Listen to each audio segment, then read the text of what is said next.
शिव पुराण की कथा बता रहे हैं और कहते हैं सूत जी महाराज सौनकादि ऋषियों को कि एक ब्राह्मण बालक है, नाम है बिंदुक। ध्यान देकर के छोटी सी कथा सुनिए, बहुत ध्यान की। और आज आप लोगों को एक होमवर्क है, ये कोचिंग चल रहा है, स्कूल है, ये गुरुकुल है, 9 दिन 10 दिन 11 दिन का। यहाँ बैठने वाला टीचर है, मेरे पीछे ब्लैक बोर्ड है और आप सब स्टूडेंट हैं। मैं इस क्लास का प्रिंसिपल मान लो या टीचर मान लो। तो स्कूल की जब छुट्टी होती थी, मैं 10वीं पढ़ा हुआ हूं। कितना? केवल मैट्रिक। उसके बाद 3 दर्शनों से आचार्य डिग्री प्राप्त है मुझे। सांख्य, न्याय और वैशेषिक दर्शन से 3 दर्शनों में आचार्य किया। सांख्य, न्याय, योग। बंधुओं, तो होमवर्क पहले बताता हूं। होमवर्क ये है कि आज जब घर में जाओगे ना, तो कल सबको बोल देना कथा चालू हो गई है। गोड़वा में दर्द है तो थोड़ा तेल लगाइए, लेकिन कथावा में आइए। कथा कहती है कि बिंदुक नाम के वो ब्राह्मण है। उनकी एक धर्मपत्नी है, नाम है चंचला। पत्नी का नाम क्या है? चंचला। बिंदुक अति मदिरा पान करता है। हम लोग आप लोग जानते हैं, जो मदिरा पीता है, जो शराब पीता है, जो दारू पीता है, उसकी मति भ्रष्ट हो जाती है। और दारू पीने वाला, जुआ खेलने वाले व्यक्ति की संपत्ति भी खत्म होती है, परिवार भी टूटता है, शरीर भी जाता है। बिंदुक ऐसा दारू पी करके मदमस्त हुआ कि उसे रोज धन चाहिए। जमीन बेचने लगा, संपत्ति बेचने लगा। पत्नी से कोई मोह नहीं रहा, चंचला से उसको कोई स्नेह नहीं है। चंचला चूंकि स्त्री है और स्त्री धर्म के नाते चंचला के मन में कामनाएं हैं, मुझे पुत्र हो, संतान हो, बालक हो। और बिंदुक शराब पी करके ऐसा मदमस्त है, ना उसके स्वयं का ज्ञान है, वैश्यावृत्ति करता है, नशा करता है। और परिणाम स्वरूप बिंदुक जिस गांव पर रहता, उस गांव का माहौल ही वैसा है। कई बार गांव जिस माहौल का होगा, वहां के लोग उस विचार के होंगे। आपका गांव बहुत अच्छा है, आप सब अच्छे विचार के। यदि अच्छे विचार के न होते तो इतना बड़ा आयोजन न हो रहा होता। बंधुओं, बिंदुक जिस गांव पर रहता, वहां सब मदिरा पान करने वाले लोग। चंचला ने भी देह व्यापार करना शुरू कर दिया। एक दिन बिंदुक को पता चला और बिंदुक ने कहा, चंचला यदि तू देह व्यापार करती तो मुझे कोई दिक्कत नहीं है। एक ही बात ध्यान रख, वो बात ये है कि तू देह व्यापार कर, मुझे धन ला करके दे, मुझे कोई दिक्कत नहीं है। चंचला देह व्यापार करती, कोई पति अपने पत्नी को देह व्यापार में भी लिप्त कर सकता है तो वह नशा है। चंचला देह व्यापार में लिप्त हो गई, नशा में लिप्त हो गई। समय बीतने लगा और छोटी बात बंधुओं, जिस शरीर का सामर्थ्य जवानी में होता है, वो शरीर का सामर्थ्य बुढ़ापे में नहीं होता है। जो शरीर की शक्ति जवानी में है, वो शरीर की शक्ति बुढ़ापे में कभी नहीं होती है। एक समय आया, दारू पी करके बिंदुक की मृत्यु हो गई और चंचला अकेले होने के कारण देह व्यापार आनंद से चलने लगा। समय बीता, उम्र बीता, चंचला का देह व्यापार धीरे धीरे बंद होने लगा। अब बंद होने लगा तो परिवार कैसे चलेगा, स्वयं कैसे चलेंगी? तो चंचला ने स्वयं को चलाने के लिए, चंचला स्वयं को चलाने के लिए अपने धन, अपनी कमाई हुई वैभव, अपने द्वारा कमाई गई संपत्ति, अपने द्वारा कमाई गई वैभव को धीरे धीरे बेचने लगी। आयु अधिक है चंचला की, बूढ़ी हो गई, 80 साल की, 85 साल की, 90 साल की, मर नहीं रही है चंचुला। धीरे धीरे जमीन बेचा, खेत बेचा, धन बेचा, घर बेच दिया, और एक दिन ऐसा आया कि चंचुला का सब कुछ बिक गया, बेघर हो गई। पति नहीं, मर गए, बच्चे हुए नहीं, बेघर चंचुला घर से बाहर चली गई, घूमने लगी, भीख मांगने लगी। कई दिन की भूखी चंचुला, ध्यान देकर थोड़ी देर कथा सुनिए। और वो भूखी चंचुला, जैसे वृंदा गांव पर, ये आपके इस गांव पर कथा का आयोजन हो रहा है, ऐसे कथा का आयोजन हो रहा था, वहां प्रसाद वितरण हो रहा था। और चंचुला को लगा कि मैं यदि इस कथा पर पहुंच जाऊंगी तो 9 दिन 10 दिन केवल मुझे भोग मिल जाएगा, प्रसाद मिल जाएगा, पांडाल में मैं जाकर सामान रख दूंगी और मेरा कम से कम 10 दिन का पेट पूजा हो जाएगा। इस भाव के साथ चंचुला गई, भोजन किया, शिव महापुराण का प्रसाद पाया। ध्यान दीजिए, प्रसाद का सामर्थ्य, मैं सदैव कहता हूं, भोजन और प्रसाद में बड़ा अंतर है। भोजन भूख को मिटाता है और प्रसाद जन्म जन्मांतर के दोष को मिटाने का सामर्थ्य रखता है। चंचुला ने शिव पुराण के प्रसाद को लिया, और जब शिव पुराण के प्रसाद को लिया, बैठकर कथा सुन रही थी, तो कथा वाले आचार्य कह रहे थे कि जीव ने जिस पाप को किया है, वो पाप का भोग उसको करना ही पड़ेगा। जीते जी न सही, मरते मरते करना पड़ेगा। चंचुला घबरा गई, मैंने जीवन भर पाप किया, देह व्यापार किया, पति को वैश्यावृत्ति पर ठेला, मैं वैश्या बन गई, जीवन मेरा व्यर्थ हो गया, मेरी मुक्ति कैसे होगी। महात्मा के पास आ गई और कहने लगी बड़े भाव से,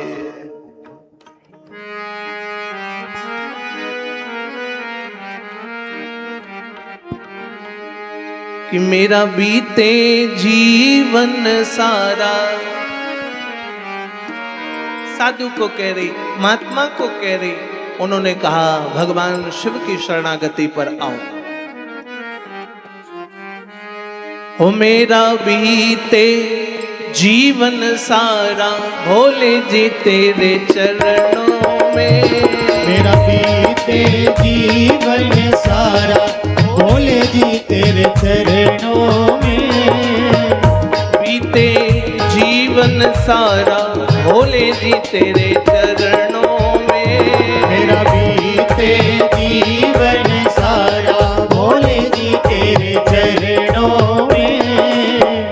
चरणों में भोले, चरणों में, चरणों में भोले, चरणों में, चरणों में भोले, चरणों में, चरणों में भोले, चरणों में। मेरा बीते जीवन सारा, भोले जी तेरे चरणों में, मेरा बीते जीवन सारा, भोले जी तेरे चरणों में। थोड़ा ताली बजा लीजिए।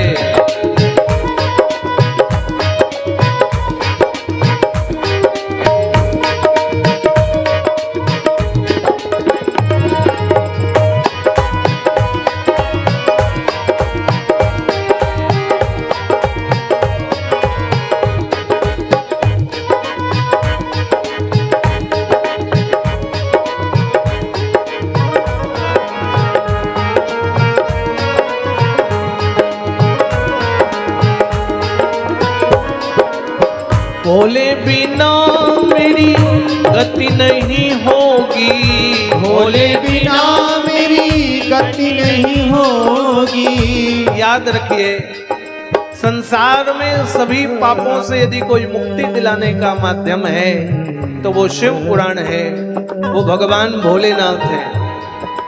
मैं नित्य भगवान शिव की उपासना अभिषेक करता हूं, आज से नहीं।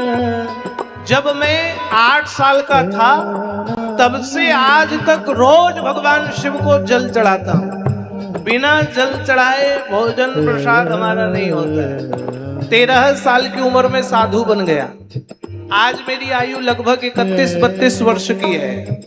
सदैव भगवान शिव को साथ लेकर चलता हूँ और मैं इतना ही जानता हूँ, भोले बिना मेरी गति नहीं होगी, भोले बिना मेरी गति नहीं होगी, शंभु बिना मेरी गति नहीं होगी, शंभु बिना मेरी गति नहीं होगी, जन्म जन्म का मैं हूँ रोगी, जन्म जन्म का मैं हूँ रोगी, जन्म जन्म का मैं हूँ रोगी, जन्म जन्म का मैं हूँ रोगी, ये ही तनिक सहारा भोले जी तेरे चरणों में, ये ही तनिक सहारा भोले जी तेरे चरणों में,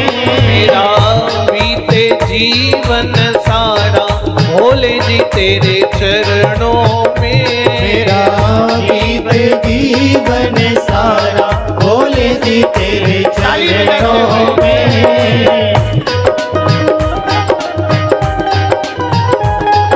एक बार दोनों हाथ उठा के कहिए काशी विश्वनाथ भगवान की जय हो।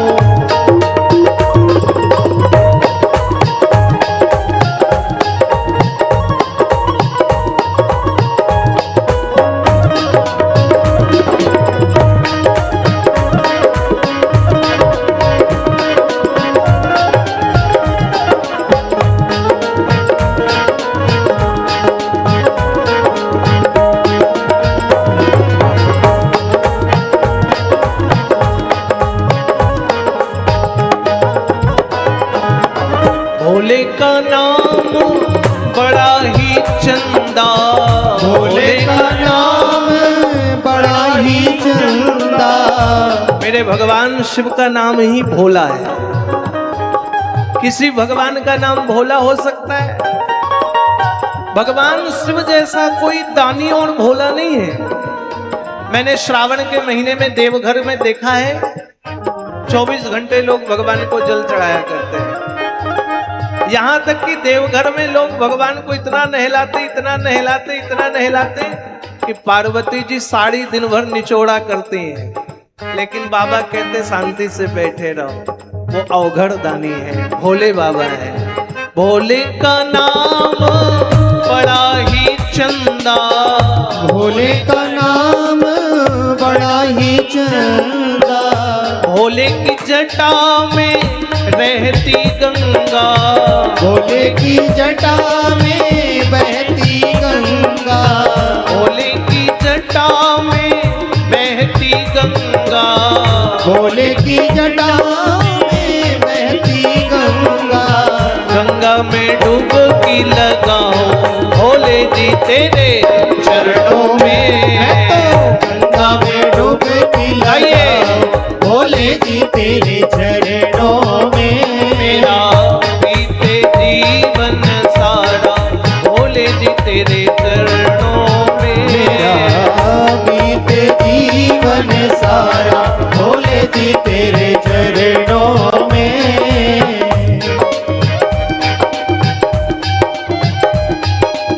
सभी ताली सेवा करते हुए गाइए, बोलिए शंकर भगवान की जय हो।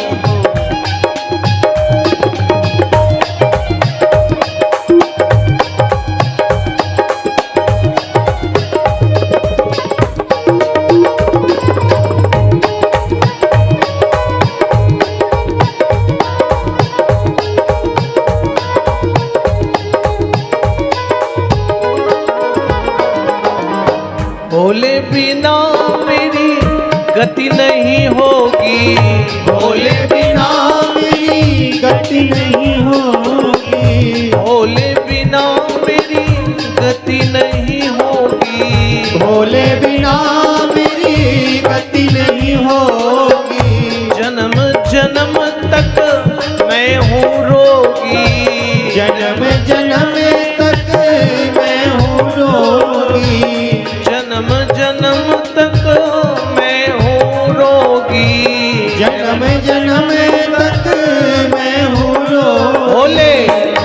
दो तनिक सहारा भोले जी तेरे चरणों में, दे दो तनिक सहारा आइए। भोले जी तेरे चरणों में। मेरा बीते जीवन सारा भोले जी तेरे चरणों में, मेरा बीते जीवन सारा भोले जी तेरे चरणों में। चरणों में भोले चरणों में, चरणों में भोले चरणों में।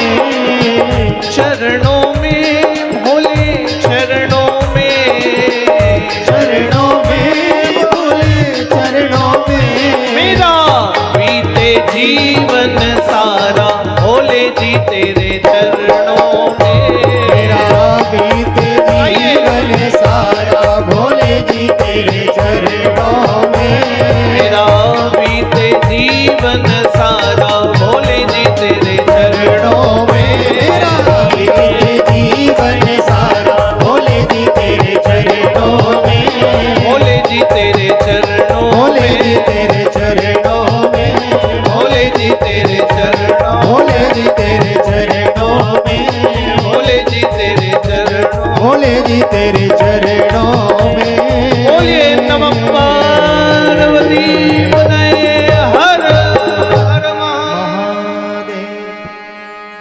हो मेरा बीते जीवन सारा भोले जी तेरे चरण, चरणों में। मेरा बीते जीवन सारा भोले जी तेरे चरणों में। जीवन कहाँ बीतना चाहिए? श्री भगवान शिव के चरणों में। कोई भजन हम लोग ने सुना है कि वो खिड़की भी खोले तो तेरा दर्शन हो जाए, जब खिड़की खोलूं तो तेरा दर्शन हो जाए। जीवन को ऐसा बनाइए जिससे भगवान जीवन में जुड़ जाए। एक छोटी बात कह रहा हूं, नौकरी सबको करना है, काम सबको करना है, जीवन में व्यस्तताएं सबके पास हैं, ऊपर नीचे आगे पीछे दौड़ धूप सबके पास है, लेकिन अपने 24 घंटे में कोई 2 मिनट ऐसा बनाइए जब आप और आपके महादेव केवल हो जाएं, आप और आपके शिव हो जाएं, आप और आपके केवल भोले हो जाएं। एक बात कहूं, इस दिव्य आयोजन में जितने भी लोग लगे हुए हैं ना, जितने भी लोग तन से, मन से, धन से, विचार से, व्यवहार से, शक्ति से, सामर्थ्य से, कोई भी हो, चाहे वो टेंट लगाने में मजदूर जो कील ठोक रहा है, चाहे वो जनरेटर चालू करने वाला कोई मजदूर ही क्यों ना हो, चाहे वो छोटे से काम को करने वाला सफाई वाला व्यक्ति ही क्यों ना हो, जो भी व्यक्ति तन से, मन से, धन से, श्रम से, व्यवहार से, वाणी से यह दिव्य एकादश यज्ञ के कार्यक्रम जुड़ गया, निश्चित तौर पर इस बात का विश्वास मानिए, मैं व्यासपीठ से कह रहा हूं, उसके जीवन का कल्याण होना निश्चित है, उसके कल्याण को कोई रोक नहीं सकता है। अरे ताली तो बजा लो, पता तो चले जिंदा बैठे की मुर्दा। चंचला ने जब कथा सुना तो चंचला रोने लग गई। महात्मा ने कहा आपको कुछ नहीं करना है, केवल अपना बचा जीवन भगवान के चरणों पर लगा दो। और सुनो देवियों, बंधुओं, 9 दिन तक शिव महापुराण की नवाह कथा को सुना चंचला ने। 11 दिन के उस अनुष्ठान पे चंचला ने वहां प्रसाद पाया। हम लोग भागवत पर कहते हैं कि जिता सनो जीत श्वासो जीत संगो च जितेन्द्रिय स्थूले भागवतो रूपे मनः संधार्य इंद्रिय। हम जितासनी हो जाएं, कथा पर बैठे तो उठने का मन ना हो, कथा पर बैठे तो मन बाहर पर ना भटके, कथा पर बैठे तो ध्यान इधर उधर ना भटके, आसन जीते, श्वास जीते, मन जीते और हृदय में भगवान शिव को स्थापित करें। चंचला ने इन चारों चीजों को धारण करके 9 दिन तक कथा सुनी। 10वें दिन जब कथा विश्राम हो गई, व्यास जी कथावाचक तो चले गए, लेकिन गंगा नदी के तट पर बैठकर चंचला भगवान शिव का भजन करने लगी। धीरे धीरे अन्न को त्याग दिया और पापनी, जिसने जीवन भर वैश्यावृत्ति की, जिसने जीवन भर देह व्यापार किया, उस चंचला ने अंतिम क्षणों में शिव महापुराण सुना और देह को त्यागा। जानते हो वो कहां पहुंची? वह माता पार्वती की सखी बन गई। नाम पड़ा जया और विजया। माता पार्वती ने उसको अपनी सखी बनाकर बुला लिया। देवियों, केवल भगवान शिव की कथा सुनने मात्र से भगवती मां पार्वती ने अपने पास बुलाया। चंचला ने कहा, मां, मैं यदि इस मार्ग पर आई, निश्चित तौर पर मेरा पति कारण रहा। मैं पापी हूं, पापनी हूं, और यदि मैं पाप न करती तो शायद धन न जाता, मैं पाप न करती तो शायद वैश्यावृत्ति न करती, तो मेरा सर्वस्व न छिनता और सब कुछ न जाता, तो मैं तीर्थ पर आकर शिव महापुराण की कथा न सुनती। जैसा भी हो, जिस प्रकार से भी हो, मेरे पति के ही कारण मैं आपके पास तक पहुंची हूं। मैं पतिव्रता नारी हूं, मेरे पति की मृत्यु हो चुकी है, कृपया बताइए वो कहां है। माता पार्वती ने कहा, वो विंध्याचल में प्रेत बनकर रहता है। विंध्याचल का नाम सुना ना, विंध्यवासिनी मैया है। चंचला ने कहा, मेरे पति को मुक्त कीजिए। पार्वती जी ने कहा, मुक्त नहीं हो सकता, उसने भीषण पाप किया है। पार्वती जी ने कहा, मैं भी पापनी हूं, मैं मुक्त हो गई भगवान की कथा सुनकर। मां, ऐसी व्यवस्था बनाओ जिससे वह प्रेत भी कथा सुन ले। तो कथा कहती है, बार बार निवेदन करने पर तुमरुक गंधर्व को मां पार्वती ने विंध्याचल पर्वत पर भेजा और तुमरुक ने विंध्याचल पर्वत पर शक्ति पास से बांधकर उस प्रेत को 9 दिन तक शिव महापुराण की कथा सुनाई। वह प्रेत मुक्त हो गया और भगवान के गणों का आधीश नंदी बन गया। भगवान ने उसको नंदी बना करके बैठा लिया। देखो बंधुओं,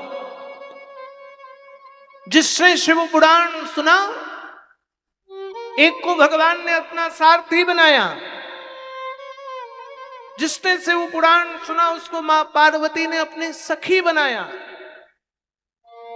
आप 9 दिन तक शिव महापुराण सुनेंगे, मेरा विश्वास करें, नंदी और सखी तो नहीं बन पाएंगे, लेकिन नरक का दरवाजा न देखकर कैलाश में भगवान शिव के चरणों पर वास करेंगे। ये 100% सत्य है। श्रद्धा से, भक्ति से, विश्वास से, समर्पण से।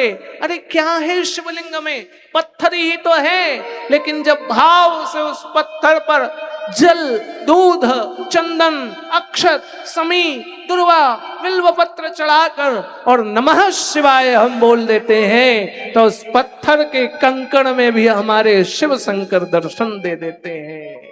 श्रद्धा से।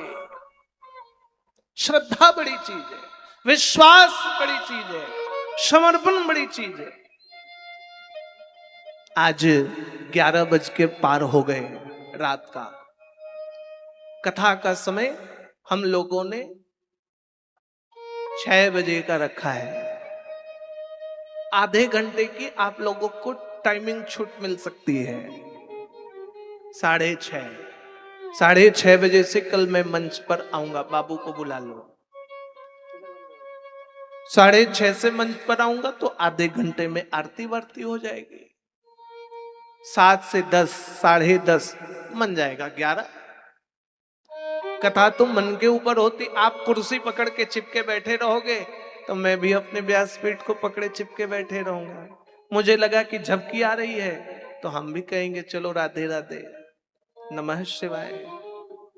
इसलिए कल से आप सब लोगों को अपने समय से आना है। आज पहला दिन है, चल यात्रा थी, आप सब थके हुए हैं। सभी से आग्रह, अपने अगल बगल सजन मित्रजन